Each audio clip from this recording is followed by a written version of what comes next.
पहले समझते हैं क्या था ग्रेट डिप्रेशन पीरियड क्यों आया। भाई 1920 में यूएस की इकोनॉमी बड़ी तेज़ी से ग्रो कर रही थी, क्योंकि 1920 में वहाँ पे इंडस्ट्रियल रिवॉल्यूशन आया था, गजब की क्रांति आई थी। कि जैसे हमारे यहाँ ग्रीन रिवॉल्यूशन आया था, वो भी 1980 के आसपास, जब हम लोगों एग्रीकल्चर में क्रांति लेकर आए थे, वो हमसे 60-70 साल पहले इंडस्ट्री में क्रांति लाके फेंक दी उन्होंने। बोला सुई से लेकर हेलीकॉप्टर तक आपको कुछ भी बनाना है तो यूएस आओ, आप हम हर चीज़ बना के देंगे आपको, और पूरी दुनिया की डिमांड हम पूरी करके देंगे, सिर्फ अमेरिका की नहीं। तो यूएस इकोनॉमी एकदम बूम पे थी 1920 में, और 1920 से लेकर जब वहाँ पे प्रोडक्शन एकदम बढ़ रहा था, तो वहाँ पे उस समय जन्म हुआ स्टॉक मार्केट का। और वहाँ पे लोगों ने ये देखा कि भैया आज अगर मान लो इसको प्रोडक्शन करना है तो इसको फंड की ज़रूरत है, इसको फंड की ज़रूरत है तो शेयर इशू करेगी, ये शेयर इशू करेगी तो इसके शेयर में मैं इन्वेस्ट कर देता हूँ। तो उसके लिए चाहिए प्रॉपर स्टॉक मार्केट। तो वहाँ की सरकार ने स्टॉक मार्केट डेवलप कर दिया 1920 में ही। हमारे यहाँ तो स्टॉक मार्केट आने में भी 1990 के बाद आया है, उन्होंने 1920 में ही, हम तो आज़ाद भी नहीं हुए थे तब। तो हमारे यहाँ तो दूसरी प्रायोरिटीज़ थी कि हमारे लिए उस समय प्रायोरिटी आज़ादी थी कि हम बस इनको भगाए फिर देखेंगे इकोनॉमी का, ठीक है। वो तो आज़ादी थे, और उनके यहाँ पर स्टॉक मार्केट एकदम बूम कर रहा था। एरा गहरा नट्टू खेड़ा जिसको समझ में भी नहीं आता था, वो भी स्टॉक मार्केट में इन्वेस्ट कर रहा था, क्योंकि उन्हें स्टॉक मार्केट बहुत अच्छी अपॉर्चुनिटी वाला बिजनेस नज़र आने लग गया था। उनको ये लग रहा था कि 50-30 हज़ार रुपये भी जो कमाता है, 10-15 हज़ार रुपये खर्च करो और 15 हज़ार रुपये सीधे स्टॉक मार्केट में घुसेड़ दो, रिटर्न मिलेगा ही मिलेगा। और मिला भी सही, 1920 के बाद से रिटर्न भी मिला, 25 तक मिला, बढ़िया रिटर्न। 25 के बाद क्या हुआ कि और लोग आने लगे स्टॉक मार्केट में ग्रोथ को देखते हुए, और पढ़ते अपन कि जिस चीज़ में ग्रोथ होती है फिर वहाँ डिमांड बढ़ती जाती है। तो लोग अंधाधुन बिना सोचे समझे स्टॉक मार्केट में पैसा लगाने लगे। ये डिप्रेशन पीरियड की शुरुआत यहाँ से हुई कि लोगों ने अंधाधुन स्टॉक मार्केट में क्या लगा दिया, पैसा। और जो कंपनियाँ थी उनका स्टॉक का प्राइस ओवर वैल्यू होने लगा। आज ये सपोज करो कि तुम सबको इसमें पैसा लगाना है, ठीक है, तो इसका 10 रुपये का प्राइस 500 रुपये पे चला गया, जबकि इस कंपनी की वर्थ 500 रुपये नहीं थी, तो इसका स्टॉक ओवर वैल्यू हो गया। क्यों नहीं थी सर? वर्थ नहीं थी, मेरे पास जितना ऑफिस था, जितना कारोबार था, जितनी मेरी सेल थी, उस हिसाब से इसका प्राइस 250 रुपये तक जाना चाहिए था, लेकिन तुम इसे खरीदे ही जा रहे हो, तो डिमांड बढ़ती जा रही है और प्राइस 250 से 500 तक पहुँच गया, और मेरा स्टॉक हो गया ओवर वैल्यू। अब तुम लोगों ने खरीद तो लिया, तुम्हें रिटर्न देना पड़ेगा, तुम्हें रिटर्न देने के लिए मेरे को प्रोडक्शन बढ़ाना पड़ेगा, मेरी जितनी कैपेसिटी थी मैं उतना ही प्रोडक्शन करूंगा। भाई तुमने मेरी कंपनी के शेयर खरीद लिए तो मैं खुदा थोड़ी बन जाऊंगा, मेरे पास जितना है उतना ही तो करूंगा, ठीक है। आज अगर मान लो एक तुम्हें एग्जाम्पल देता हूँ, मैं एक सिंपल सा एग्जाम्पल देता हूँ। मैंने यहाँ पे 50 बच्चों को पढ़ाया और मैंने कहा कि भाई मैंने 80% बच्चों को पास भी करवाया, तो 50 में से 40 बच्चा पास हो गया, 80% बच्चा पास हो गया। तो वो देखकर सारे दूसरे बच्चे भी आ गए, और 50 का एक लॉट और आ गया, 30 और आ गए, 50 और आ गए, और सबकी एक्सपेक्टेशन कि यार भाई 80% रिजल्ट निकलेगा। लेकिन जो मेरी कैपेसिटी थी मैं उतना ही पढ़ा पाऊंगा, और उसके बाद मैं भी पीक पे चला जाऊंगा, और वहाँ से फिर जो एक्सपेक्टेशन लोगों ने रख रखी थी वो सारी के सारी पूरी नहीं हो पाएगी। एक लेवल पे आके डाउनफॉल आएगा 100% आएगा, भले मैं अपनी 100%, क्योंकि मैं अपनी 100% कैपेसिटी को छू चुका हूँ, बस उससे ज़्यादा मैं ऊपर जा ही नहीं सकता। कि अगर 24 घंटे ही मिलते हैं सबको, उतना ही काम कर पाऊंगा, उससे ज़्यादा क्या कर पाऊंगा।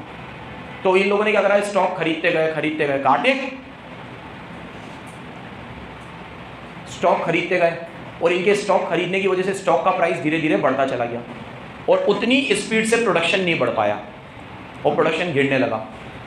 और दूसरी चीज़ क्या हुई कि ये जो स्टॉक का पैसा आता था ना कंपनियों के पास, कंपनियां उन्हें लैविश ऑफिसेज वगैरह क्रिएट करने में लगा देते थे, बढ़िया ऑफिसेज, मैनेजिंग डायरेक्टर, सीईओ, सबकी सैलरी दे रहे हैं बढ़िया, क्योंकि शेयर तो बिक ही रहा है।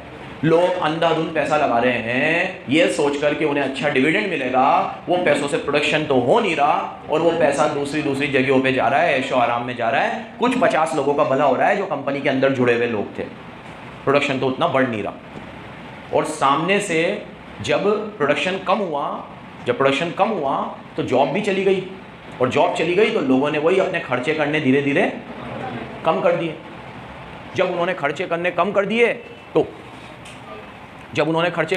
दिए तो प्रोडक्शन और ज़्यादा कम हो गया, प्रोडक्शन और कम हुआ तो लोगों की जॉब जाने लगी तो यूएस में तेज़ी से अनएम्प्लॉयमेंट आया, और उस अनएम्प्लॉयमेंट की वजह से वो लोग बैंकों का लोन नहीं चुका पाए जो उन्होंने ले रखा था। कुछ लोग तो इन्वेस्ट करने के लिए लोन लेते थे क्योंकि उन्हें स्टॉक मार्केट बहुत बढ़िया दिख रहा था, तो वो तो स्टॉक मार्केट की ऐसी लत लग गई थी कि मैंने क्या कहा, जो कुछ समझता जानता भी नहीं था स्टॉक मार्केट में, वो भी बिना सोचे समझे इन्वेस्ट कर रहा था लोन ले लेकर। चुका नहीं पाए, जॉब चली गई, बैंक इस चीज़ को झेल नहीं पाया। 5000 के आसपास बैंक ब्रांचेस बंद हो गई वहाँ पे, 5000 के आसपास। ठीक है, ये डेटा लिखा था मैंने, सही है शायद ये, 8000 बैंक दिवालिया हो गई वहाँ पे 1933 आते आते 1933 और 29 में ये शुरू हुआ। पहली बार जब वहाँ पे स्टॉक मार्केट बर्स्ट हुआ वो दिन था 29 अक्टूबर 29 अक्टूबर 1929, 29 अक्टूबर 1929। वो दिन जाना जाता है ब्लैक थर्सडे के नाम से, थर्सडे था उस दिन। और स्टॉक मार्केट बर्स्ट हुआ, कितना भयंकर बर्स्ट हुआ कि वहाँ की सबसे बड़ी कंपनी थी जनरल मोटर्स। जनरल मोटर्स का एक प्राइस जो $90 का था एक शेयर, वो क्रैश होकर $10 पे आ गया। फिर वहाँ की स्टील की सबसे बड़ी कंपनी थी यूएस स्टील, उसका प्राइस $250 से $25 पे आ गया, 10%, 90% क्रैश हो गया प्राइस। तो ये जनरल मोटर्स और यूएस स्टील, वहाँ की सबसे बड़ी कंपनियां क्रैश हो गई। तो फिर छोटी मोटी हो तो कहाँ से कहाँ चली गई उनका तो अता पता ही नहीं था। और 8000 बैंक दिवालिया हो गए वहाँ पे, 8000 बैंक। तो इस तरीके से वहाँ डिप्रेशन पीरियड की शुरुआत हुई 29 में, जो 33 तक भी रही। वहाँ पे उस समय प्रेसिडेंट थे हॉवरी नाम के, प्रोफेसर हॉवर सॉरी। इन्होंने डिप्रेशन को बढ़ाने में और मदद करी।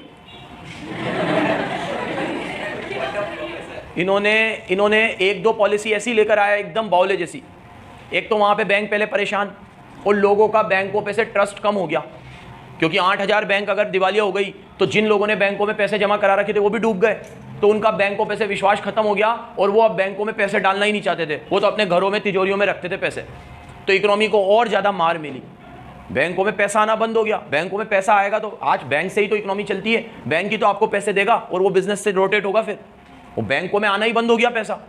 वहाँ पे इस बावले ने क्या करा, एक दो गलतियाँ इसने कि इंपोर्ट करने लग गए थे वहाँ पे लोग बहुत ज़्यादा, तो इसने इंपोर्ट के ऊपर हैवी ड्यूटी लगा दी। तो फिर लोगों ने क्या करा कि एस टेस्ट कराओ तो इंपोर्ट भी नहीं कर रहे, अब तो माल खरीदेंगे ही नहीं, पड़े रहने दो पैसा तिजोरी में ही।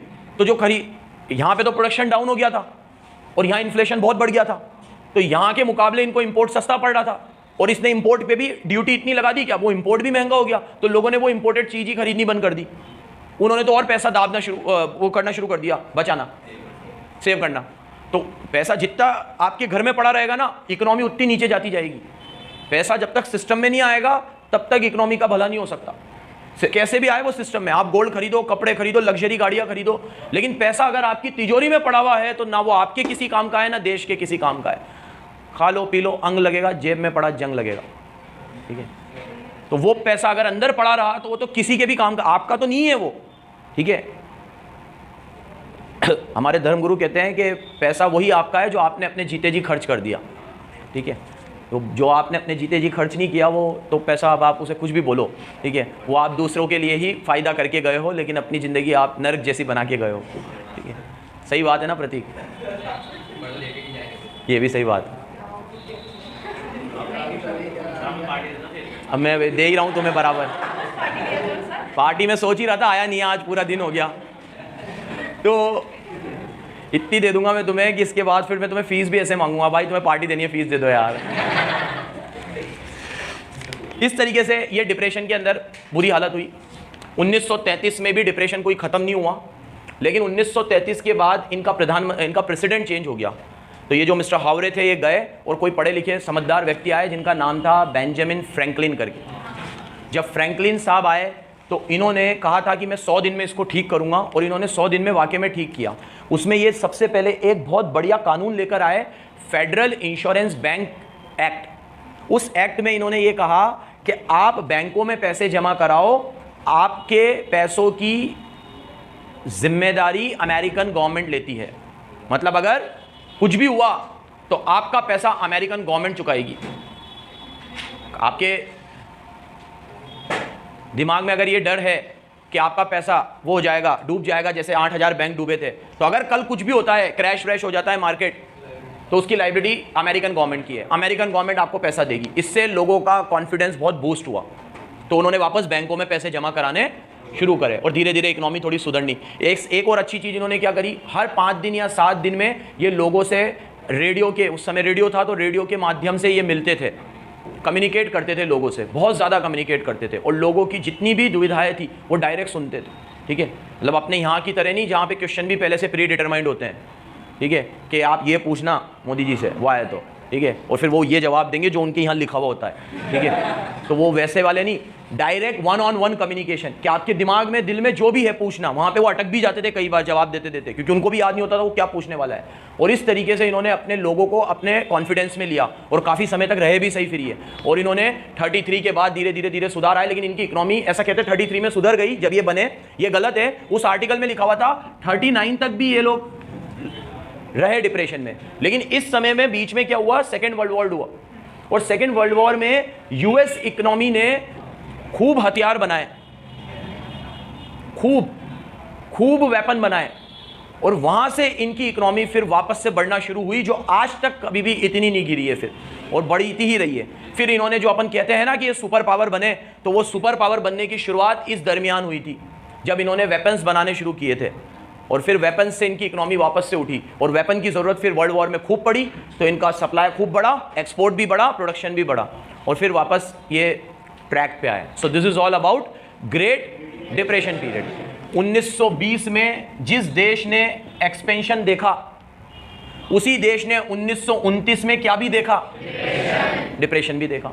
1920 में सोचा भी नहीं होगा यूएस जैसी इकोनॉमी, स्टॉक मार्केट इतना ऊपर जा रहा है, लोग इतना प्रोस्पीरियस है वहां के, और देखते ही देखते डिप्रेशन भी हुआ। कुछ कारण थे उसके, ये सारे अपन ने डिस्कस किए। ये था ग्रेट डिप्रेशन पीरियड। एक बार ये डब्बा दे रखा है ना, इसको रीड करके आना कल, है ना।